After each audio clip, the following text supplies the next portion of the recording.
समझना ध्यान से। अब मैंने अगर बोला थर्ड मेंबर ऑफ एल्केन, तो थर्ड मेंबर ऑफ एल्केन के लिए क्या हो जाएगा, C3 आ जाएगा। यहाँ पे क्या आ गया, C3। अब H कितना आएगा, तो एल्केन है, एल्केन का फॉर्मूला क्या होता है, CnH2n+3। तो N की जगह तो 3 लगाते हैं, तो यहाँ पे H पे क्या आ जाएगा, 3 2 जा 6 + 2 8, C3H8। यहाँ तक समझ में आता है। इसी तरह से 4 मेंबर वाला कौन हो जाएगा, C4H, बताओ 10 है, ये भी क्या नाम है अक्षरा। C6 का क्या होगा, C6H14। और C5 का क्या होगा बादल, भैया 17। शाबाश 12। भैया मंडे का नहीं और आए तो पहले समझा भैया। भैया मैंने डबल करा, हट डाउन, तभी तो वीडियो रिकॉर्ड कर रहा हूँ, जिससे दोनों वीडियो आराम से देखना, तो तब पूरा होगा। नहीं आ रहा हाँ। भैया कुछ कुछ समय है नहीं है। अल्कोहल का क्या होता है? अबे चुप रहा है, बहुत दूर है भाई अल्कोहल, आईने रहा इसमें कुछ नहीं, यहीं पे नहीं, इसमें कुछ नहीं। हाँ यार यार मुझे बताओ, यही नहीं पता इसमें आ क्या रहा है, जो पूछो वो नहीं आ रही। तो बस जितना करो उतना करो, आगे का पूछो, बताएंगे धीरे धीरे करके पता चल जाएगा। हाँ याद है, समझ में आता है। चैप्टर बहुत कम हो गया है, बहुत कम। हाँ याद है। तो C4H10 बादल, C5H12 क्यों हुआ पता चला, क्योंकि C5 क्या, 5 का डबल 10, 10 + 2 12। तो जब हम लोगों ने इसके सारे मेंबर्स लिखे, तो सबसे पहला मेंबर यहाँ पे देखो CH4, सेकंड क्या बना C2H6, C3H, 3 2 जा 6 और 2 8, C4 का क्या लिखा H10, C5 का क्या लिखा H12, C6 का क्या लिखा H14। ये चीज बता समझ में आता है कि नहीं आता। ये क्या कंटिन्यूअस मेंबर है, किसके, एल्केन्स के। ये क्या हो गया, आपके एल्केन्स के मेंबर हो गए। और हर एक मेंबर के बीच में कितने का डिफरेंस आ रहा है, एक एक कार्बन बन रहा है, और हाइड्रोजन कितने बढ़ रहे हैं, दो, CH2। इसमें भी कितने का डिफरेंस, CH2। ये चीज बताओ समझ में आता है कि नहीं आता। बिल्कुल बिल्कुल, यही तो होमोलोगस सीरीज हो रही है, बात समझ में आता है। ये इंपॉर्टेंट है, होमोलोगस सीरीज की नींव रखी जा रही है यहाँ पे। हाँ कह सकते हो। तो हर बार हर कार्बन में कितने कितने का गैप आ रहा है, एक एक कार्बन का गैप आ रहा है, और दो दो हाइड्रोजन का, CH2 CH2 इस टाइप से। क्लियर है वाली चीज। इसी तरह से अब हम एल्कीन्स का देखते हैं। तो एल्कीन का सबसे पहला मेंबर क्या बनेगा, बताओ जल्दी से, है ना। एल्कीन का सबसे पहला मेंबर क्या बना, मीथीन। बनाओ जल्दी से, मीथीन का कैसे बनेगा, एक कार्बन, और कितने कैसे बॉन्ड बनाना है इसमें, डबल बॉन्ड। बनाओ कहां बनेंगे डबल बॉन्ड, ऐसे मैं मीथेन बनेगा। बात समझ में, क्यों, क्योंकि मैंने पहले ही बताया था, कार्बन कार्बन के बीच में डबल बॉन्ड लगना चाहिए, कार्बन कार्बन के बीच में ट्रिपल बॉन्ड लगना चाहिए। तो इसमें तो आप डबल बॉन्ड लगाए नहीं, कम से कम दो कार्बन तो रखो इसके बीच में। हाँ बिल्कुल सही बात। C2H4 इथीन, इथाइन है इथीन। हाँ यहाँ तक समझ में आता है, क्लियर है बच्चे। तो सबसे पहला मेंबर क्या हो गया, ये दो कार्बन वाला, this is the first member, first member.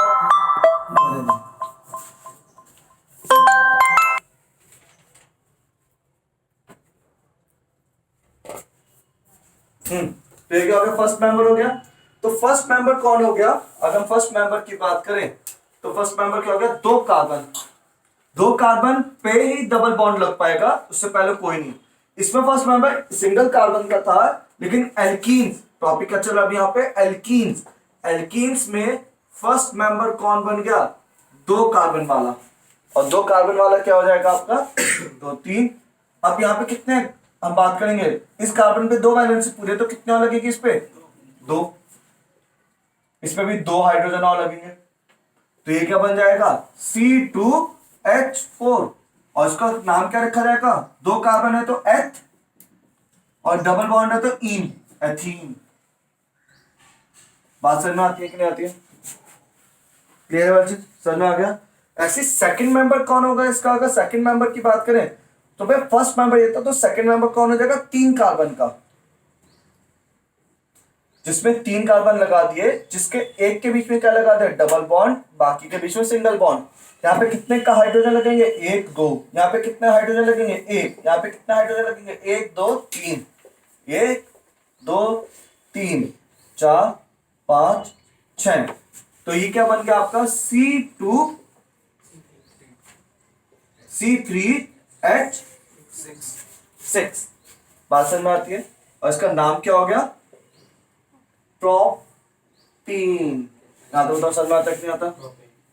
Clear है वाली? प्रोपीन, इसका नाम क्या है? प्रोपीन। यहां तक क्लियर है? कुछ कुछ समझ में आया? थोड़ा थोड़ा समझ में आ रहा है? आएगा आएगा आएगा। क्लियर है वाली? इसी तरह से अगर मैंने पूछ लो फिफ्थ मेंबर कौन होगा इसका, फिफ्थ मेंबर में कितने कार्बन होंगे? 6। यहाँ पे उल्टा हिसाब चल रहा है। फर्स्ट मेंबर में 2 कार्बन, सेकंड मेंबर में 3 कार्बन, थर्ड मेंबर में 4 कार्बन, फोर्थ मेंबर में 5 कार्बन। क्योंकि यहाँ पे फर्स्ट वाला मिसिंग था, सिंगल कार्बन वाला मिसिंग था, तो 2 कार्बन से शुरुआत हुई थी, तो इसके फर्स्ट मेंबर पे 2 आए, तो 5वें पे कितने आएंगे? 6 कार्बन। 10वें पे कितने आएंगे? 11 कार्बन। बात समझ में आती है कि नहीं आती है? क्लियर है? तो इसके 10th मेंबर का फॉर्मूला क्या बनेगा? एरी अक्सरा 10th मेंबर का फॉर्मूला क्या बनेगा? C10 C11H20। बताइए जी सर, मैं कि नहीं? क्योंकि 10th मेंबर है तो 10th मेंबर क्या होगा? ये फॉर्मूला होता है इनके एल्कीन्स का। फॉर्मूला क्या होता है? CnH2n होता है। 10th मेंबर है, 10th मेंबर पे मतलब 11 कार्बन होंगे। पहली बात तो 11 कार्बन है, तो भाई ये देखो छोटे छोटे क्वेश्चन है, बहुत इंपॉर्टेंट बन जाते हैं यहाँ पे। तो अगर यहाँ पे क्या आपके 10 10th मेंबर है तो इसमें 11 कार्बन होंगे, और 11 कार्बन का एल्कीन क्या बनता है? C11H22। आगे बात समझ में? दीक्षिता तुम्हें कुछ समझ में आया? क्या बोला मैंने? अक्षरा समझ में आ रहा है? क्या नाम है? नंदिनी समझ में आ रहा है?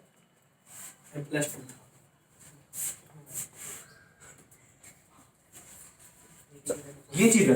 तो इसी तरह से मैंने बोला थर्ड मेंबर क्या बनेगा इसका? थर्ड मेंबर बनाऊंगा मैं, तो इसमें क्या बन जाएगा आपका? थर्ड मेंबर में कितने कार्बन? बादल C4H8। शाबाश। 1 2 3 4, एक जगह डबल बॉन्ड, तो यहाँ पे 2 हाइड्रोजन लगेंगे, यहाँ पे 1 हाइड्रोजन लगेगा, यहाँ पे 1 2 लगेगा, यहाँ पे 1 2 3 लगेगा। तो ये क्या बन जाएगा आपका? C4H8। नाम क्या हो गया इसका? ब्यूटीन।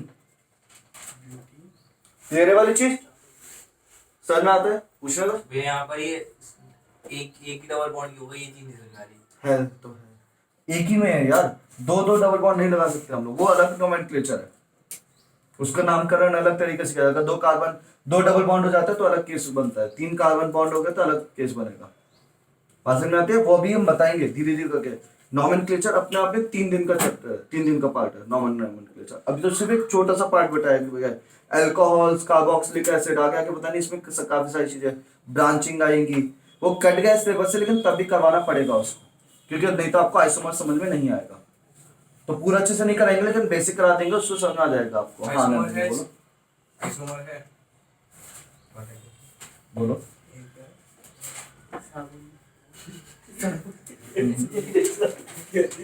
नीचे मतलब यहाँ वो आप यहाँ लगा दो, यहाँ लगा दो, उससे फर्क नहीं पड़ता। ठीक है? कैसे भी लगा सकते हैं आप, ऊपर लगा दो नीचे लगा दो, लेकिन सिमेट्री रखो। एक वाला ऐसा नहीं कि आपने दोनों ही ऐसे लगा दिए, एक हाइड्रोजन यहाँ एक हाइड्रोजन यहाँ, ये नहीं चलेगा। ठीक है? हाँ बोलो बोलो। अगर जैसे आपने बता दिया उनके नेम चेंज होंगे, पर वो एल्कीन कहलाएंगे या नहीं कहलाएंगे? हाँ एल्कीन कहलाएंगे। ये बताना है? अभी रुको, अभी धीरे धीरे कर। अब इसके अगर मैं सारे मेंबर्स की बात करूं, पहला मेंबर कौन हो गया? C2H4। सेकंड मेंबर कौन हो गया? C3H6। देखते रहो। फिर तीसरा मेंबर क्या हो गया? C4H8। C5H10। यहाँ पे भी आपका कितने कितने का गैप आ रहा है बताओ? CH2। एक कार्बन बना लेकिन 2 हाइड्रोजन बढ़े, एक कार्बन बढ़ा 2 हाइड्रोजन बढ़े, एक कार्बन बढ़ा 2 हाइड्रोजन बढ़े। बात समझ में आती है? ऐसी अल्काइन में भी चलेगा। एक कार्बन, अल्काइन का पहला मेंबर कौन होगा? 3 कार्बन वाला है, 2 कार्बन वाला है, 1 कार्बन वाला? 2 कार्बन। शाबाश, 2 कार्बन वाला। थोड़ा बहुत आया तो कॉन्फिडेंस। चुप कर, से नीचे कर ले। हाँ ज्यादा समझ आता है, क्योंकि भैया मैंने बताया 2 कार्बन के बीच में ट्रिपल बॉन्ड या डबल बॉन्ड लगता है, तो कम से कम 2 कार्बन चाहिए। हाँ ठीक है? शाबाश। 3 के बीच ही बनेगा। अरे 3 के बीच तो बनेगा, पर फर्स्ट में बनना चाहिए ना, जब फर्स्ट में। हाँ, तो अब अगर हम एल्काइन की बात करें, जब एल्केन लिखोगे तो ये लिखा जाएगा, एल्कीन्स लिखोगे तो ये लिखा जाएगा, एल्काइंस लिखेंगे तो सबसे पहला मेंबर क्या बनेगा भाई आयुष बता जल्दी से। सी हाँ C2H यही बनेगा C2H2 शाबाश। माइनस भी होता है तो माइनस होता है। क्यों? क्योंकि इसमें क्या होता है एल्काइन का फॉर्मूला क्या होता है CnH2n-2 इसका ही फॉर्मूला बनता है। आती है बात समझ में? तो 2 कार्बन वाला पहला मेंबर होगा तो n की जगह 2 लगाया तो 2 2 जा 4 - 2 कितना हो गया 2। फिर दूसरा क्या आ गया C3 3 का दुगना क्या हो गया 6 6 में से 2 गया कितना बचा 4 C4H6 C5H8 इसमें भी क्या हो रहा है एक एक कार्बन 2 हाइड्रोजन एक एक कार्बन 2 हाइड्रोजन एक एक कार्बन 2 हाइड्रोजन इसको क्या होता है एल्कीन्स और इसका फॉर्मूला क्या हो जाएगा CnH2n-2 एल्केन का फॉर्मूला लिखते हैं यहाँ पे CnH2n+2 कर लो कॉपी इसको जल्दी से। कैसे कैसे करना है सबसे पहले एल्केन्स लिखना first member second member third member alkane के आगे ही ब्रैकेट में रखना CnH2n+2 और फिर ये लिख देना इसके एल्केन्स लिखना ब्रैकेट में लिख देना CnH2n+2 फिर first member second member third member फिर एल्काइन एल्काइन में शॉर्टकट मार देना बात समझ में आती है जल्द से नोट कर लो उसको 2 मिनट के अंदर। अच्छा लगा आप लोगों से मिलकर? हाँ देखो मैंने ये बताया कि भैया इनका जो मास होगा इनकी खास बात क्या होती है ये चीज कहलाती है क्या कहलाती है होमोलोगस सीरीज कहलाती है। ये बहुत जल्दी से रिवाइज कर देते हैं ये सारी की चीज क्या करेंगे होमोलोगस सीरीज। होमोलोगस सीरीज वो होती है जिनके बीच में से CH2 का डिफरेंस चलता है। जैसे सारे क्या है होमोलोगस सीरीज के मेंबर है ये भी क्या है आपकी दूसरी होमोलोगस सीरीज बन गई ये क्या हो गया कि आपकी तीसरी होमोलोगस सीरीज बन गई। बात समझ में आती है? इस तरह से क्या होता है आपके होमोलोगस सीरीज चलती है और हर होमोलोगस सीरीज के हर मेंबर्स के बीच में CH2 का गैप आता है। और अब इनका मास की बात करें तो अच्छा एक और चीज देखे जाते हैं जो होमोलोगस सीरीज के मेंबर्स होते हैं सबकी केमिकल प्रॉपर्टीज सेम होगी। अभी वैसे इसकी मैं शीट दे दूंगा तुम लोगों को कॉपी करने के लिए। कैरेक्टरिस्टिक्स ऑफ होमोलोगस सीरीज जरूर पूछी जाती है चाहे ऑब्जेक्टिव में पूछे या सब्जेक्टिव में पूछे कैसे में पूछे ठीक है आएगा जरूर वो चीज। कई बार पूछा जाता है इनमें से कौन सी होमोलोगस सीरीज की प्रॉपर्टी नहीं है। वो जो 14 का डिफरेंस आ रहा है ना 14 की जगह हो सकता है कभी 16 का डिफरेंस दे दे कभी 12 का डिफरेंस दे दे तो आपको ये चीज ध्यान रखना पड़ेगा। हाँ हाँ होगा है ना सैंपल है शायद सैंपल से बोल रहे हो है ना। तो अब हमने CH4 देखा तो CH4 का मास कितना हो गया तो कार्बन का मास हो जाता है 12 प्लस हाइड्रोजन का मास होता है 1 × 4 तो कितना बन गया आपका 12 + 4 दैट इज 16। फॉर्मूला क्या क्या फॉर्मूला कुछ रिटर्न में नहीं डायरेक्ट कार्बन का मास प्लस हाइड्रोजन का मास जितने भी पार्टिकल उससे मल्टीप्लाई। C2H6 का हम देखें तो 2 × 12 प्लस 6 × 1 तो ये कितना बन जाएगा 24 + 6 दैट इज 30। तो हम लोगों ने देखा क्या था बिल्ली बिल्ली होगी क्या था तो पीछे पीछे बोर्ड तो था ही नहीं तो जो क्या कुछ भी नहीं था नहीं था गिरा कुछ सामने गिरा है। होगा। नहीं हैं? नहीं यार इसी से गिरा इसी से गिरा एक बार देख लो चूहा होगा इतना मोटा बहुत मोटा चूहा है भाई कि इतनी बड़ी को गिरा तो ये अच्छी हुई थी ना। चलो भैया तो होता क्या है कि जब भी हम होमोलोगस सीरीज की बात करते हैं तो इनके बीच में कितने का मास का डिफरेंस आ जाता है 14 का। इनके बीच में कितने का डिफरेंस आ रहा है 14 का। देखो अगर CH2 का डिफरेंस आ रहा है तो कार्बन का मास कितना हो जाता है 12 हाइड्रोजन का मास कितना हो गया 2 × 1 यानी 2 तो 12 + 2 14। तो अगर CH2 का डिफरेंस आ रहा है तो उनका मास में भी कितने का डिफरेंस आएगा 14 का डिफरेंस है। चाहे वो यहाँ का हो यहाँ का हो या यहाँ का हो तीनों में ही क्या रहेगा आपका कोई सी भी होमोलोगस सीरीज हो अल्कोहल की कार्बोक्सिलिक की जो कि आपके सिलेबस में नहीं है अल्कोहल की होमोलोगस सीरीज हो कार्बोक्सिलिक की होमोलोगस सीरीज हो किसी भी चीज का होमोलोगस सीरीज है तो उनके बीच में हमेशा मास का डिफरेंस कितना रहेगा 14 का। केमिकल प्रॉपर्टी सबकी सेम रहेगी और कितने कार्बन का चेंज आएगा CH2 का चेंज आएगा। क्लियर है? मेल्टिंग पॉइंट या फिजिकल प्रॉपर्टीज जो होती हैं वो चेंज होती है। वो कैसे चेंज होती है रेगुलर ऑर्डर में चेंज होती है। बढ़ रही तो बढ़ती रहेंगी कम हो रही तो कम होती रहेंगी। बात समझ में आती है? ये सब चीजें होती है किसकी होमोलोगस सीरीज की प्रॉपर्टीज। बात समझ में आता है? पक्का क्लियर है वाली चीज? तो ये सब था आपका होमोलोगस सीरीज के बारे में टॉपिक। तो होमोलोगस सीरीज के बारे में लिखवा दूंगा, व्हाट्सएप कर दूंगा, उसको देख लेना एक बार, ठीक है।